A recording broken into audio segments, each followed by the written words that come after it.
దేవాదాయ శాఖలోనే 500 ఉద్యోగాలను ఖాళీలుగా ఉన్నాయి.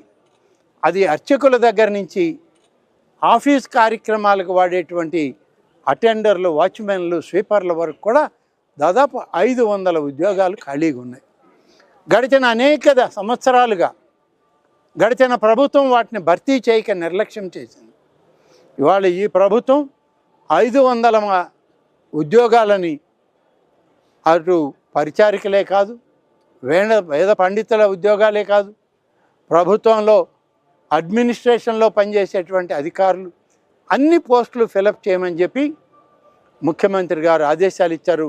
త్వరలోనే దేవాదాయ శాఖ వాటన్నిటినీ భర్తీ చేయడానికి నోటిఫికేషన్ ఇవ్వబోతుంది అని చెప్పి నేను ఈ సందర్భంగా తెలియజేస్తున్నాను.